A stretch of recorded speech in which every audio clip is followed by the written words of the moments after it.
এই মুহূর্তের সবথেকে বড় খবর, তৃণমূল কংগ্রেস ছেড়ে শত শত কাউন্সিলর, ব্লক সভাপতি ও শতাধিক নেতা কর্মী রিপাবলিক পার্টি অফ ইন্ডিয়ায় যোগদান করলেন।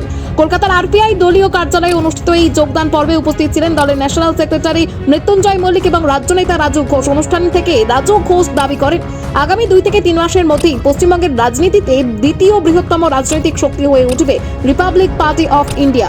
তার আরও দাবি, তৃণমূল কংগ্রেসের একাধিক বর্তমান বিধায়ক এবং কয়েকজন সাংসদ ইতিমধ্যেই দলের সঙ্গে যোগাযোগ রাখছেন এবং খুব শীঘ্রই রিপাবলিক পার্টি অফ ইন্ডিয়ায় যোগদান করতে পারেন।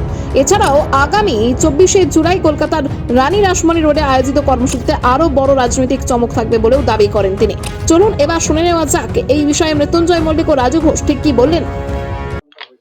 আজকে আমরা রিপাবলিকান পার্টি অফ ইন্ডিয়ার সর্বভারতীয় সভাপতি এবং ভারত সরকারের সামাজিক এবং ন্যায় মন্ত্রী ডক্টর রামদাস আঠাওয়ালেজির নেতৃত্বে যে দেশ জুড়ে আন্দোলন চলছে এবং তার নির্দেশে আজকে মাননীয় রাজু ঘোষ মহোদয়ের উদ্যোগে তার নেতৃত্বে পশ্চিম বাংলায় আজকে যোগদান পর্ব অনুষ্ঠিত হলো। রাজু ঘোষ মহাশয়কে রামদাসজি আঠাওয়ালে সাহেব তার বম্বের বাড়িতে 25 তারিখে তাকে পশ্চিমবাংলার ভাইস প্রেসিডেন্ট হিসেবে নিযুক্ত করেছেন এবং আজকে তারই নির্দেশে মূলত রাজু ঘোষের নেতৃত্বে আজকে প্রায় 100 উপরে লিডারশিপ, যারা পশ্চিমবাংলার প্রায় 15টা জেলা থেকে প্রতিনিধি এসে তারা আজকে আমাদের রিপাবলিকান পার্টি অফ ইন্ডিয়াতে যোগদান করেছেন এবং আগামী 24শে জুলাই রানী রাসমণি রোডে ঐতিহাসিক যোগদান অনুষ্ঠান অনুষ্ঠিত হবে। এই সম্মেলনের মূলত কনভেনার আমাদের রিপাবলিকান পার্টি অফ ইন্ডিয়ার পশ্চিমবাংলার ভাইস প্রেসিডেন্ট রাজু ঘোষ মহোদয়ের উপরে দেওয়া হয়েছে। আমি মৃত্যুঞ্জয় মল্লিক, আমি ন্যাশনাল সেক্রেটারি হিসাবে আমাকে দায়িত্ব দেওয়া হয়েছে যে আজকে যারা যোগদান করবেন এবং তাদের যে পদাধিকারীতে যারা নিযুক্ত করা হবে তাদেরকে সার্টিফিকেট ইস্যু করে তাদের দেওয়ার জন্য। ফলে কেন্দ্রীয় মন্ত্রী রামদাসজি আঠাওয়ালের নির্দেশেই মূলত আজকের এই অনুষ্ঠান এবং এই রিপাবলিকান পার্টি অফ ইন্ডিয়াতে যোগদান পর্বের যে অনুষ্ঠান হলো তার মূল আহ্বায়ক হচ্ছে Raju Ghosh, Republican party of ইন্ডিয়ার ওয়েস্ট বেঙ্গলের ভাইস প্রেসিডেন্ট। দেখুন, আজকের মূল উদ্দেশ্য, রিপাবলিকান পার্টি অফ ইন্ডিয়া যখন থেকে বাংলায় অ্যাক্টিভভাবে কাজ শুরু করেছে তখন থেকে বাংলায় হট্টগোল শুরু হয়ে গেছে। আজকে 28 জুন 2026 তারিখে রিপাবলিকান পার্টি অফ ইন্ডিয়ার রাজ্য অফিসে তৃণমূল কংগ্রেস থেকে প্রায় 100 মহিলা নেত্রী, পুরুষ, যুব, মাদার, ব্লক প্রেসিডেন্ট, জেলা প্রেসিডেন্ট, রাজ্য স্তরের নেতা নেতৃত্ব তারা রিপাবলিকান পার্টি অফ ইন্ডিয়ায় যোগদান করলেন। এবং শুনলে অবাক হবেন, এই রিপাবলিকান পার্টি অফ ইন্ডিয়ায় আসার জন্য প্রচুর এমএলএ, আজ সকালে আমার কাছে একটি ফোন আসে আমার একটা বন্ধুর মাধ্যমে, যে তার সাথে আমার যদি অফিসে মিটিং ছিল, সেই এমএলএ গুলো বললো আমরা অফিসে গিয়ে মিটিং করব না, আমাদের একটু স্পেশাল, আপনার বাড়িতে আমাদেরকে ডাকুন, সেখানে আমরা একটু আলাদা কথা বলবো। আমার বাড়িতে আজ সকালে 10:30টার সময় 4 জন রানিং বিধায়ক, একজন রানিং জেলার সভাপতি এসে আমার সাথে মিটিং করে যায়। তারাও রিপাবলিকান পার্টি অফ ইন্ডিয়াতে 26 জনের বেশি এমএলএ একসঙ্গে একত্রিত হয়ে তারা রিপাবলিকান পার্টি অফ ইন্ডিয়াতে যোগদান করতে চায়। একজন এমপি এই পাশের এই চেয়ারে বসে মিটিং করে গেছে আমার সাথে, তার সাথে 4 জন আরো এমপি আছে, তারা 5 জন এমপি মিলিয়ে তারা যোগদান করতে চায় রিপাবলিকান পার্টি অফ ইন্ডিয়া। এই মুহূর্তে আমি বলতে পারি আগামী 3 মাসের মধ্যে বাংলায় Republican party of India second পজিশনে যেতে চলেছে।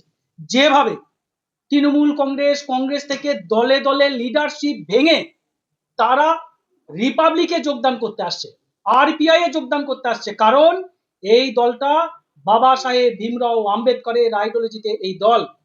মুসলিম কমিউনিটিরা, বিশেষ করে মুসলিম কমিউনিটিরা বেশি উৎসাহিত তারা যোগদান করার জন্য। তার আর ওই যেটা মুর্শিদাবাদের এনজিও নামক যে পার্টিটা আছে, ওটা এনজিওই বলবো, যে বলেছিল 94টা সিট না পেলে বাবরি মসজিদ হবে না। আরে কেন ভাই, তুমি যদি বাবরি মসজিদ করবে, সে তো মুসলমানদের একটা ধর্মীয় ব্যাপার, সেখানে সিটের কেন 94টা সিট কেন? তাহলে রাজনীতি যারা মুসলমান কমিউনিটিকে ব্যবহার করে বিগত দিনে যারা দুধেল গাই বলে এসেছে, আজকেও কিন্তু তারা ঘুরিয়ে এই মুসলমানদের তারা ওই টোপ দেখাচ্ছে যে তারা বাবরি করবে, তাদেরকে ভোট দাও। আজকে তারা বাবরি করবে, 94টা সিট পায়নি, বাবরি মসজিদ কাজ হয়নি। তাহলে বাবরি মসজিদের নামে এত ইট উঠলো, সেই ইটগুলো কি হলো? বাবরি মসজিদের নামে এত টাকা উঠলো, সেই টাকাগুলো কি হলো? ওয়াকফ আইনের বিরোধিতা কেন করা হলো না? আগামী ইউনিফর্ম সিভিল কোড আসছে, কটা বিরোধী আন্দোলন করেছো? বড় বড় কথা, রাস্তায় তোমার কথাই নাকি 1 লক্ষ লোক নামবে, 1 লক্ষ মুসলমান নাকি তোমার কথায় নামবে। ছেলে খেলা হচ্ছে, মুসলমানদের তোমরা জাতা ভাবছো। আরে আমরা হিন্দু মুসলমান এক সম্প্রদায়, এক হয়ে লড়াই করি এখানে, এটা বাংলা। কোনো রাজনীতি চলবে না হিন্দু মুসলমান নিয়ে। বাবা সাহেব ভীমরাও আম্বেদকরের এটা রাজনৈতিক দল, এখানে মুসলমানরাও আসবে, হিন্দুরাও আসবে, খ্রিস্টানরাও আসবে, সকলে আসবে। যারা রাজনীতি করবে, জাতি বিভাজন করবে, মানুষ তাদের দিকে মুখ ফিরিয়ে নেবে না। মুর্শিদাবাদের ওই 94 বাবরি এমএলএ, সে মুসলমানদের জন্য কিছু করতে পারবে? কারণ তার কোনো ক্ষমতা নেই না। ওই ওখানে ভাঙড়ের এনজিও বলবো, কারণ এনজিও ছাড়া কি বলবো, ভাঙড় ছাড়া পাওয়া যায় না তাকে। ভাঙড়ের ওই এনজিও পলিটিক্যাল দলটা, সে মুসলমানদের জন্য কিছু করবে? একমাত্র হিন্দু মুসলমান উভয়ের জন্য যে করতে পারে, সে রিপাবলিকান পার্টি অফ ইন্ডিয়া। কেন? বাবা সাহেব ভীমরাও আম্বেদকর সংবিধানে হিন্দু মুসলমান বুদ্ধিস্ট জৈন পার্সি দলিত আদিবাসী সকলের জন্য অধিকার দিয়ে গেছেন, সমান অধিকার, মহিলার জন্য অধিকার দিয়ে গেছেন। তাহলে একমাত্র তাদের বাঁচার উপায়, একমাত্র সঠিক রাস্তা আরপিআই। যে আরপিআই করবে না, তারা নিজেদের বিপদ নিজেরা ডেকে আনবে। আগামী দিনে ভয়ঙ্কর লড়াই হতে চলেছে। সেই লড়াইয়ের হাত থেকে বাঁচতে রিপাবলিকের সাহারা প্রত্যেকটা দলিত আদিবাসী মাইনরিটি সমাজের মানুষের প্রয়োজন। আমি রাজু ঘোষ এক অধম নগণ্য একজন কর্মী, মৃত্যুঞ্জয় মল্লিক একজন নগণ্য কর্মী, রানা মজুমদার একজন নগণ্য কর্মী, কিন্তু আমরা সবাই বাবা সাহেব ভীমরাও আম্বেদকরের আইডিওলজিতে চলি। আমরা সবাই একত্রতার কথা বলি, যে হিন্দু মুসলমান সবাই এক হয়ে একসাথে বাঁচবো। আমি গলায় হিন্দু উত্তরীয় নিয়ে বলে আমি মুসলিমকে জড়িয়ে ধরি না, এমন নয়। হিন্দু মুসলমান আমরা একসাথে আমরা জড়িয়ে ধরি। আজকে নিশ্চয়ই আপনারা যোগদান সবাই লক্ষ্য করেছেন, প্রচুর ইমাম অ্যাসোসিয়েশন থেকে, ইমাম সংগঠন থেকে, বড় বড় মাইনরিটি সংগঠন থেকে তারা যোগদান করছে। দলিত আদিবাসী সমাজ থেকে তারা বড় বড় লিডারশিপ যোগদান করছে। ডাক্তার উকিল তারা যোগদান করলো। ব্লক প্রেসিডেন্ট, অসংখ্য ব্লক প্রেসিডেন্ট যোগদান করলো। আজকে কয়েকজন কাউন্সিলরের যোগদান, তাদের পরিবারের লোক যোগদান করলো।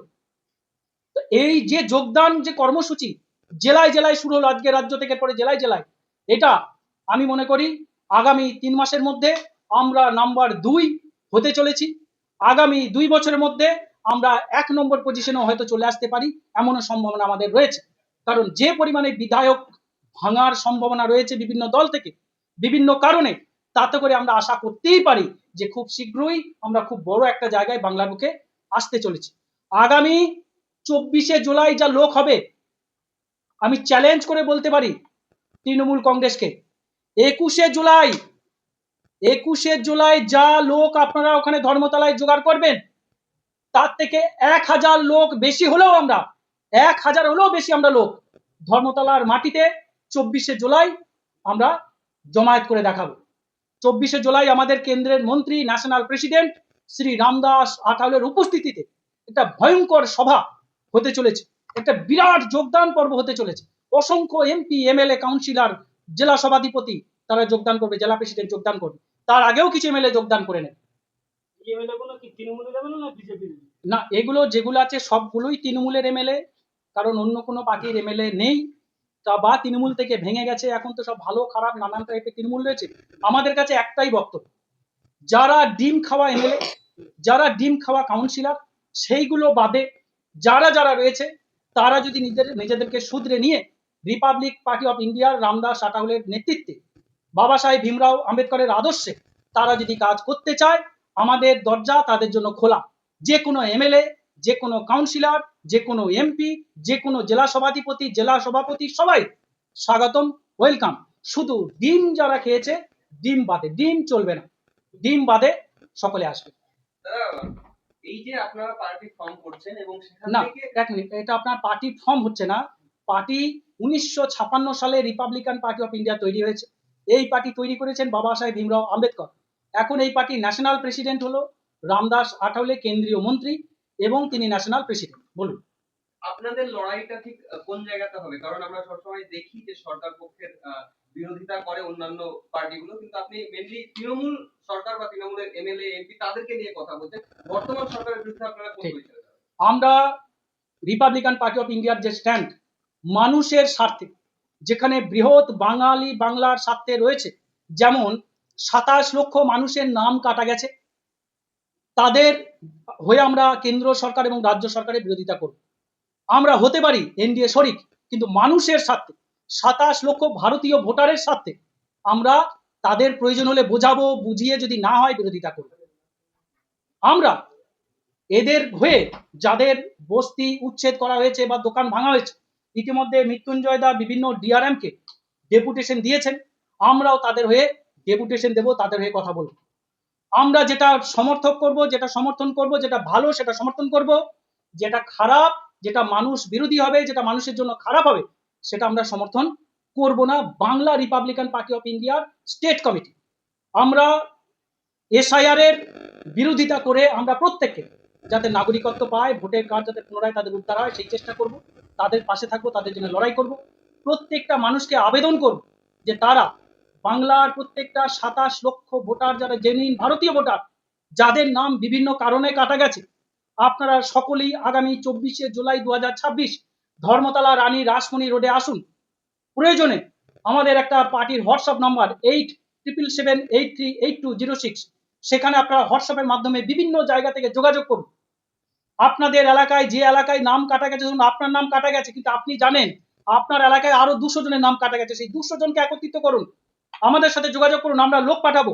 আপনাদের জন্য আমরা হাইকোর্টে পিআইএল করছি, সুপ্রিম কোর্টে করেছি বিগত দিনে, আবার হাইকোর্টেও করছি। আপনাদের জন্য লড়াই করব সম্পূর্ণ, আপনাদের কোনো কস্টিং কিছুটাই দিতে হবে না, সবটাই আমরা ব্যক্তিগতভাবে আপনাদের স্বার্থে আমরা আপনাদের লড়াই করব, কেস করব আমাদের ফান্ডে। আপনারা সকলে আসুন, সকলে আমাদের সাথে যুক্ত হন, আপনারা দল বাঁধুন। 27 লক্ষ মানুষ বাংলায় যে কোনায় যে যেখানে আছেন, যারা এই ভিডিও দেখছেন, যোগাযোগ করুন হোয়াটসঅ্যাপ নাম্বারে, আমরা আপনাদের সহযোগিতা করব, আপনাদের পাশে থাকবো। এবং একসাথে আবারও বলতে চাইবো, মাইনরিটি সমাজ যারা মানুষ রয়েছে বিভিন্নভাবে, যারা বিভিন্নভাবে বঞ্চিত রয়েছে, আগামী দিনে ইউনিফর্ম সিভিল কোড লাগু হতে চলেছে। প্রত্যেকটা মাইনরিটি লিডার যে যেই রাজনৈতিক দল করুক, ইউনিফর্ম সিভিল কোডের হাত থেকে বাঁচার জন্য, লড়াই করার জন্য আপনারা রিপাবলিকান পার্টি অফ ইন্ডিয়াতে যোগদান করুন, এখানে আসুন। এবং আরো অনুরোধ করব, যে সমস্ত বিধায়ক এমপিরা চুনোপুটি রাজনৈতিক দলে, কি একটা এনসিপিআই নাকি একটা দল, যেটা ত্রিপুরার একজন এই দলটা তৈরি করেছিল, জানেন তার পরিচয়? সে তৃণমূলের ব্লক প্রেসিডেন্ট। তৃণমূলের ব্লক প্রেসিডেন্ট এই দলটা তৈরি করেছিল 2023 সালে।